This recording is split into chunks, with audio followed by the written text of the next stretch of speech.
Ang buhay dito sa mundo ay may katapusan. Ang bawat pamilya ay nakaranas ng mamatayan. Masakit, mahirap, malungkot ang mawala ng mahal sa buhay. Para sa ating mga naiwan, sana ay matagpuan natin ang kaaliwan mula sa Biblia. May pag-asang ibinibigay sa atin ang salita ng Diyos. Sinabi sa 1 Thessalonians 4:13-18 na umasa tayo dahil mayroong muling pagkabuhay. Ganito ang sinasabi ng salita ng Diyos. Kapatid, nais naming malaman ninyo ang katotohanan tungkol sa mga namatay na upang hindi kayo magdalamhati tulad ng mga taong walang pag-asa. Dahil naniniwala tayong si Jesus ay namatay at muling nabuhay. Naniniwala din tayong bubuhayin ng Diyos ang lahat ng namatay na sumasampalataya kay Jesus upang isama sa Kanya. Ito ang katuruan ng Panginoon na sinasabi namin sa inyo. Tayong mga nabubuhay pa, tayong mga natitira pa hanggang sa pagparito ng Panginoon ay hindi mauuna sa mga namatay na. Sa araw na iyon, kasabay ng malakas na utos, ng tinig ng arkanghel at ng tunog ng trumpeta ng Diyos, bababa ang Panginoon mula sa langit. Ang mga namatay na sumasampalataya kay Kristo ay bubuhayin muna. Pagkatapos, tayo namang mga buhay pa at natitira ay titipunin sa alapaap kasama ng mga binuhay upang salubungin ang Panginoon sa himpapawid. Sa gayon, makakapiling natin siya magpakailanman. Kaya nga, palakasin ninyo ang loob ng bawat isa sa pamamagitan ng mga aral na ito. At sinabi naman sa Revelation 21:1-8 na mayroong buhay na walang hanggan sa piling ng Diyos. Pagkatapos nito, nakita ko ang isang bagong langit at isang bagong daigdig. Wala na ang dating langit at daigdig. Wala na rin ang dagat. At nakita ko ang banal na lungsod, ang bagong Jerusalem, na bumababa mula sa langit buhat sa Diyos, gaya ng isang babaeng ikakasal.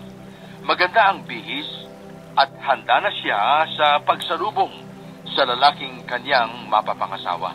Narinig ko ang isang malakas na tinig mula sa trono. Tingnan ninyo, ang tahanan ng Diyos ay nasa piling na ng mga tao. Maninirahan siyang kasama nila at sila'y magiging bayan niya. Makakapiling nilang palagi ang Diyos at siya ang magiging Diyos nila. At papahirin niya ang bawat luha sa kanilang mga mata.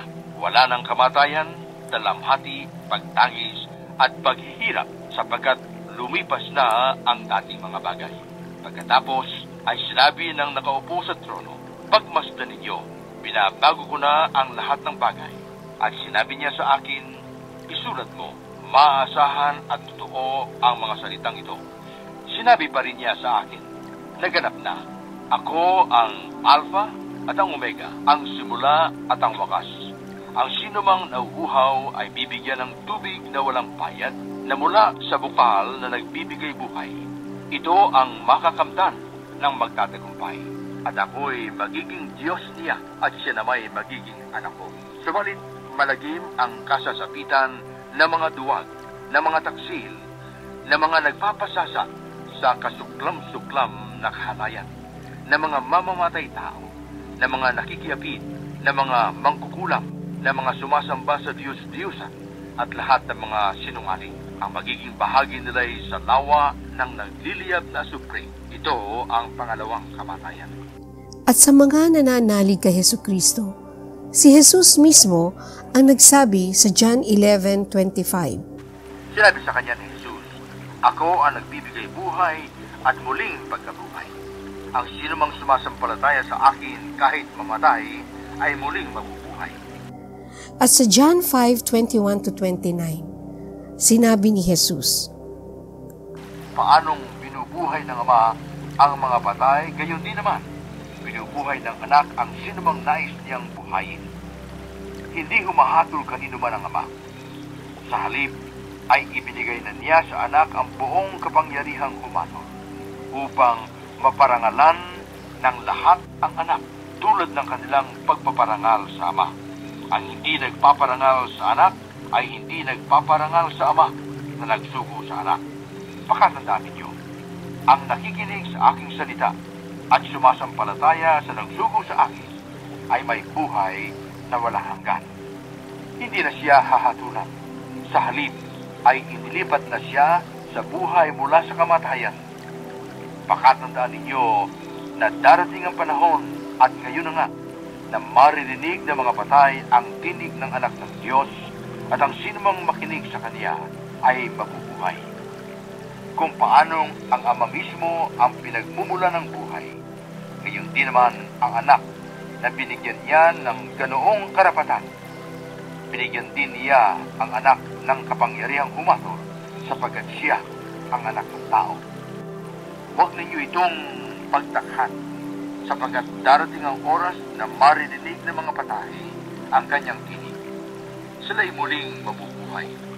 Lahat ng gumawa ng kabutihan ay magkakaroon ng buhay na walang hanggan at lahat ng gumawa ng kasamaan ay paparusahan.